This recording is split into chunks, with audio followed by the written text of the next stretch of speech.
காரம் பொரி எப்படி செய்யறதுன்னு தான் பார்க்க போகிறோம். இப்போ ஃபஸ்ட்டு நம்ம பூண்டு இடிக்க வச்சுருக்கோம் இந்த இடத்துல.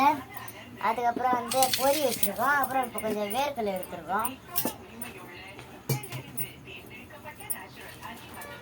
இதுக்கு மொத்தம் கருவேப்பிலை, பூண்டு இதெல்லாம் வேணும், நிறைய வேணும்.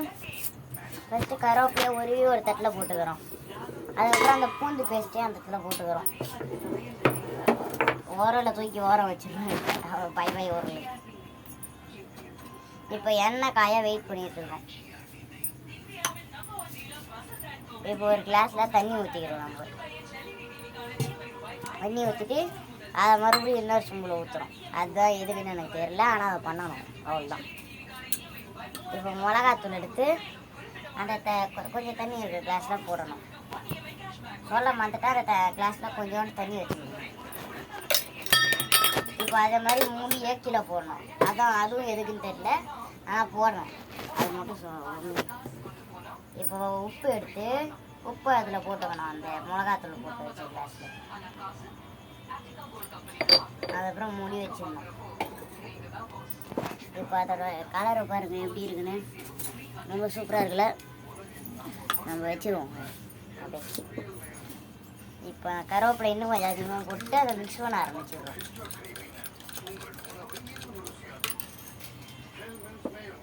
அந்த கேப்பில் எண்ணெய் கொஞ்சம் கொஞ்சமாக காஞ்சிட்ருப்பு. இப்போ ஒரு டப்பா எடுத்து அந்த டப்பாவில் இருக்க இது கடுகு எடுத்து போடுறோம் எண்ணெயில். நல்லா பொரியுது அந்த கடுகு.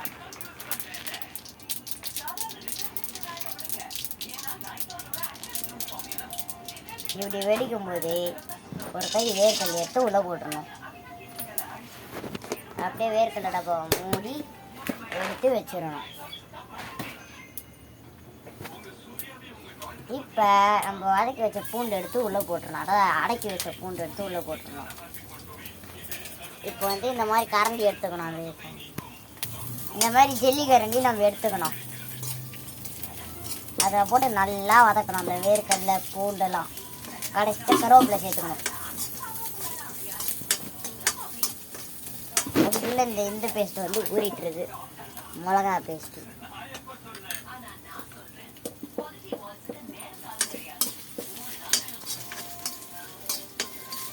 நல்லா ஆயிட்டுருக்கு.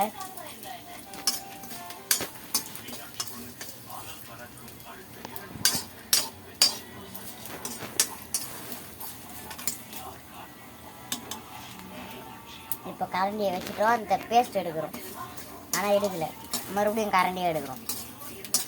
அதுதான் brain of the sense of the. நல்லா கலக்கிறோம்.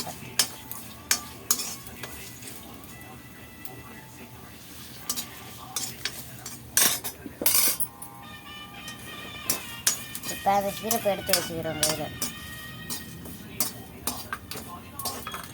மறுபடியும் அது கீழே வச்சிடுறோம். அதுவும் எதுக்குன்னு தெரியல, ஆனால் பண்ணணும். இப்போ ஒரு தட்டு எடுத்துக்கிறோம். தட்டு எடுத்து வதக்கி வச்ச எல்லாத்தையும் உள்ளே போட்டுக்கிறோம்.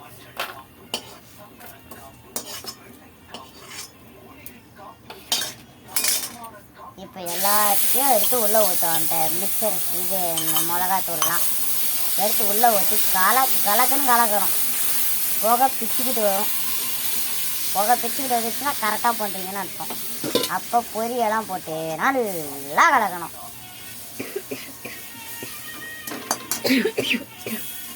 அப்போ இந்த மாதிரி கொஞ்சம் இரும்பல் வரும்னு பண்ணி காமிக்கிறோம். அதை கொஞ்சம் நீங்களும் ட்ரை பண்ணணும்.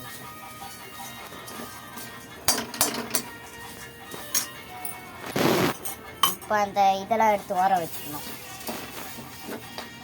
நல்லா சுரண்டி விட்டுறணும் அடியில்.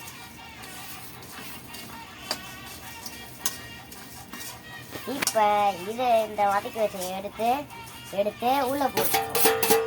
நல்லா உள்ளே போட்டுட்டு ஃபுல்லாக ஆக்கிடுறோம்.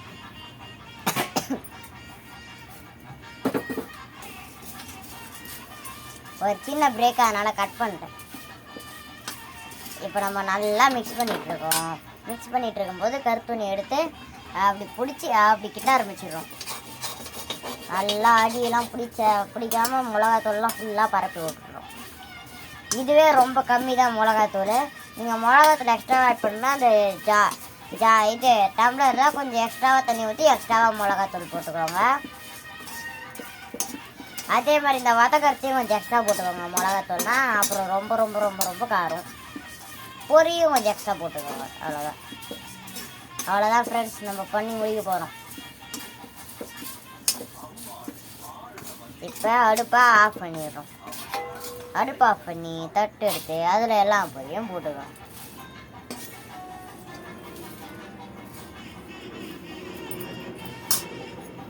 அவ்வளோதான் ஃப்ரெண்ட்ஸ், நம்ம இப்போ ஃபஸ்ட்டு ஹாலுக்கு எடுத்துக்கிட்டோம்.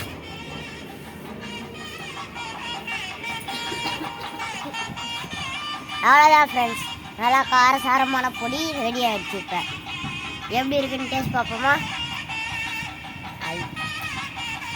சூடாக இருக்குது, ரொம்ப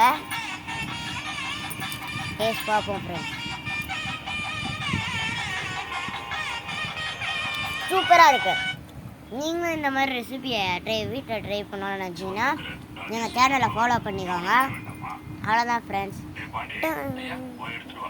பை பாய்.